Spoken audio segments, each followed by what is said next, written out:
Star Hunter by Andre Norton, Chapter 3.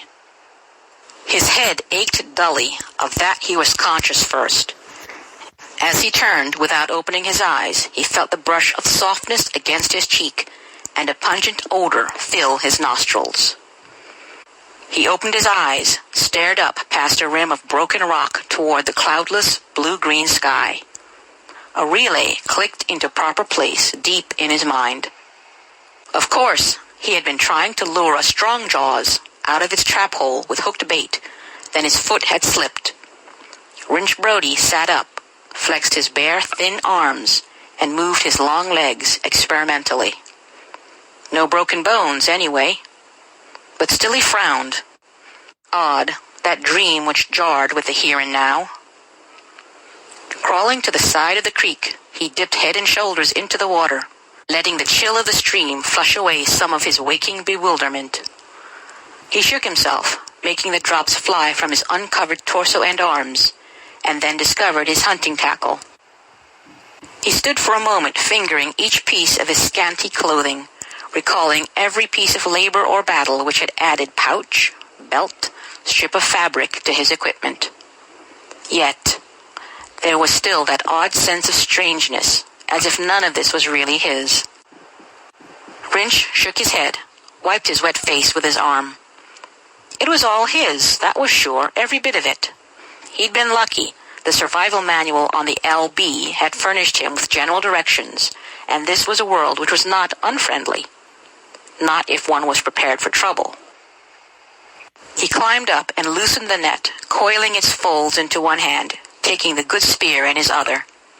A bush stirred ahead, against the pull of the light breeze. Wrench froze, then the haft of his spear slid into a new hand grip. The coils of his net spun out. A snarl cut over the purr of water. The scarlet blot which sprang for his throat was met with a flail of the net. Wrench stabbed twice at the creature he had so swept off balance. A water cat, this year's cub. Dying, its claws, overlong in proportion to its paws, drew inch-deep furrows in the earth and gravel. Its eyes, almost the same shade as its long, burr-entangled body fur, glared up at him in deathly enmity. As Wrench watched, that feeling that he was studying something strange, utterly alien, came to him once again. Yet he had hunted water cats for many seasons. Fortunately, they were solitary, evil-tempered beasts that marked out a roaming territory to defend it from others of their kind, and not too many were to be encountered in cross-country travel. He stooped to pull his net from the now-still paws.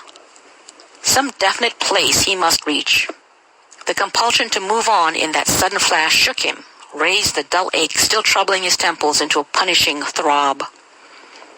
Going down on his knees, Wrench once more turned to the stream water.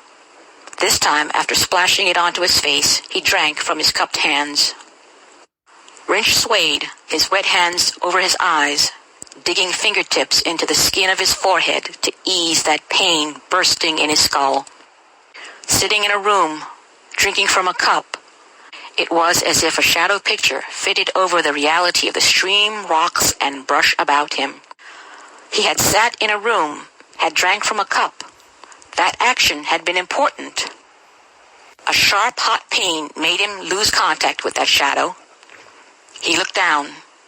From the gravel, from under rocks, gathered an army of blue-black, hard-shelled things, their clawed forelimbs extended, blue sense organs raised on fleshy stalks well above their heads, all turned towards the dead feline. Wrench slapped out vigorously, stumbled into the water, loosening the hold of two vicious scavengers on the torn skin of his ankle when he waded out knee-deep. Already that black tongue of small bodies licked across the red-haired side of the hunter. Within minutes, the corpse would be only well-cleaned bones. Retrieving his spear and net, Wrench immersed both in the water to clean off attackers, and hurried on, splashing through the creek until he was well away from the vicinity of the kill. A little later, he flushed a 4-footed creature from between two rocks and killed it with one blow from his spear haft. He skinned his kill, feeling the substance of the skill. Was it exceedingly rough hide or rudimentary scales? and knew a return of that puzzlement. He thought painfully as he toasted the dry-looking, grayish meat on a sharpened stick, as if a part of him knew very well what manner of animal he had killed. And yet, far inside him, another person he could not understand stood aloof, watching in amazement. He was Wrench Brody, and he had been traveling on the Largo Drift with his mother. Memory presented him automatically with a picture of a thin woman with a narrow, rather unhappy face, a twist of elaborately dressed hair in which jeweled lights sparkled. There had been something bad. Memory was no longer exact, but chaotic, and his head ached as he tried to recall that time with greater clarity. Afterwards, the LB and a man with him in it. Simmons Tate, an officer badly hurt. He had died when the LB landed here. Wrench had a clear memory of himself piling rocks over Tate's twisted body. He had been alone then, with only the survival manual and some of the LB supplies. The important thing was that he must never forget he was Wrench Brody. He licked grease from his fingers. The ache in his head made him drowsy. He curled up on a patch of sun-warmed sand and slept. Or did he? His eyes were open again. Now the sky above him was no longer a bowl of light, but rather a muted halo of evening. Wrench sat up, his heart pounding as if he had been racing to outdistance the rising wind, now pushing against his half-naked body.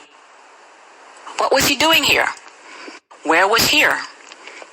Panic, carried through from that awakening, dried his mouth, roughened his skin, made wet the palms of the hands he dug into the sand on either side of him. Vaguely, a picture projected into his mind. He had sat in a room and watched a man come to him with a cup. Before that, he had been in a place of garish light and evil smells. But he was Wrench Brody.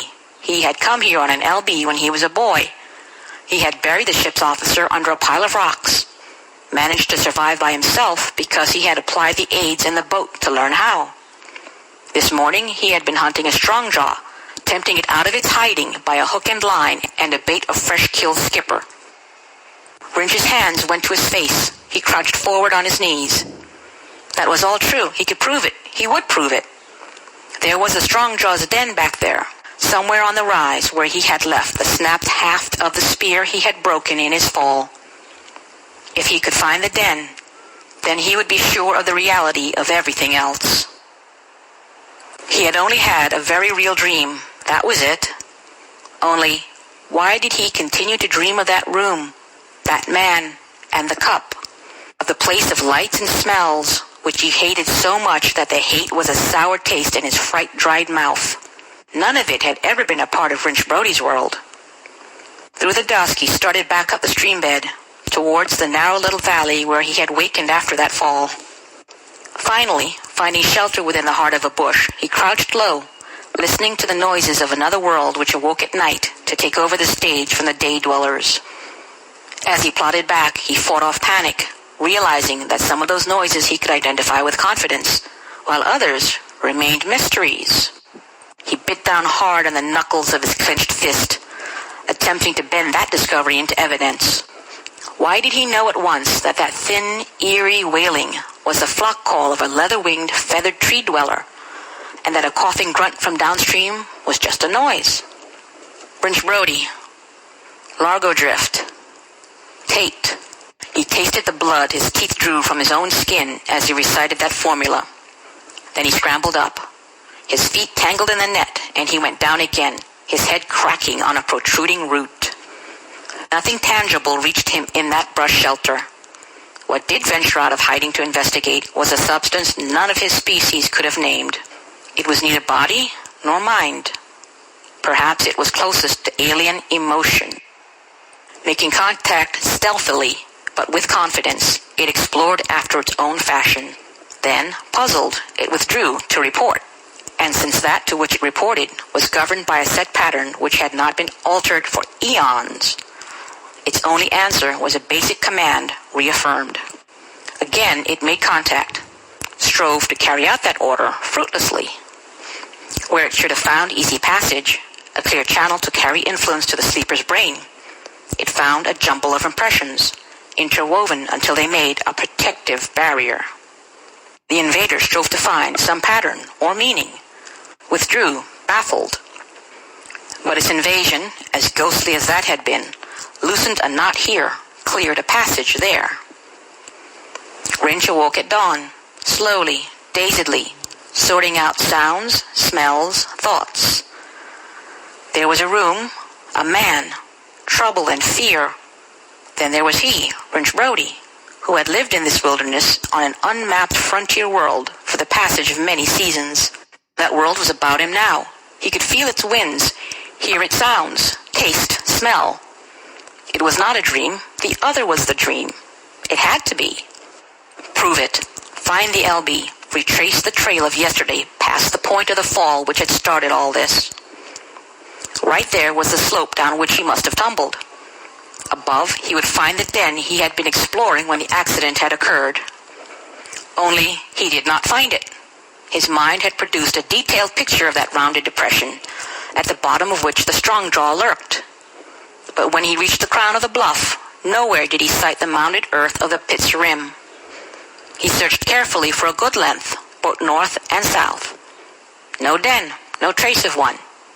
Yet his memory told him that there had been one here yesterday. Had he fallen elsewhere and stumbled on, dazed, to fall a second time? Some disputant inside him said no to that. This was where he had regained consciousness yesterday, and there was no den. He faced away from the river, breathing fast.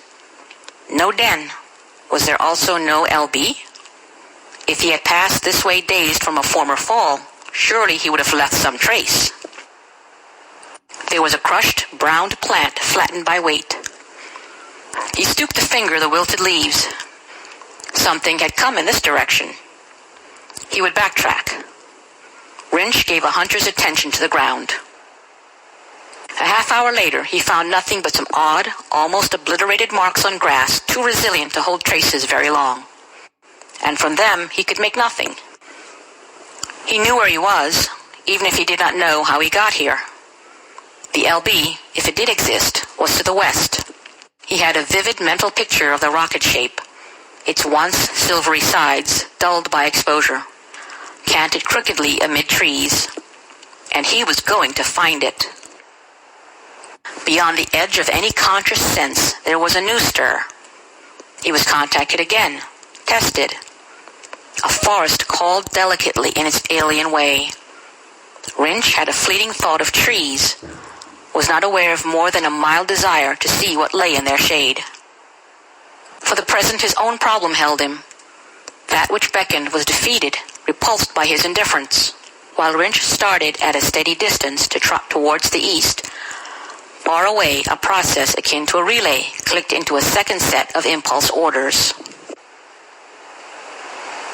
Well above the planet, Hume spun a dial to bring in the image of the wide stretches of continents, the small patches of seas. They would set down on the western landmass. Its climate, geographical features, and surface provided the best sight. And he had the very important coordinates for their camp already taped in the directo. That's Jumala. He did not glance around to see what effect that screen view had on the other four men in the control cabin of the safari ship. Just now, he was striving to master his impatience. The slightest hint could give birth to a suspicion which would blast their whole scheme. Wasp might have had a hand in the selection of the three clients, but they would certainly be far from briefed on the truth of any discovery made on Jumala. They had to be for the safety of the whole enterprise. The fourth man, serving as his gear man for this trip, was Wasp's own insurance against any wrong move on Hume's part. And the outhunter respected him as being man enough to be wary of giving any suspicion of going counter to the agreed plan. Dawn was touching up the main points of the western continent, and he must set the spacer down within a day's journey of the abandoned LB. Exploration in that direction would be the first logical move for his party. They could not be openly steered to the find, but there were ways of directing a hunt which would do as well. 2 days ago, according to schedule, their castaway had been deposited here with a subconscious command to remain in the general area. There had been a slight element of risk in leaving him alone, armed only with the crude weapons he could manipulate, but that was part of the gamble. They were down, right on the mark. Hume saw to the unpacking and activating of those machines and appliances which would protect and serve his Civ clients. He slapped the last inflate valve on a bubble tent, watched it critically as it billowed from a small roll of fabric into a weather-resistant, one-room, air-conditioned and heated shelter. "Ready and waiting for you to move in, gentle homo," he reported to the small man who stood gazing about him with a child's wondering interest in the new and strange. "Very ingenious, Hunter. Ah, now just what might that be?" His voice was also eager as he pointed a finger to the east. End of Chapter 3.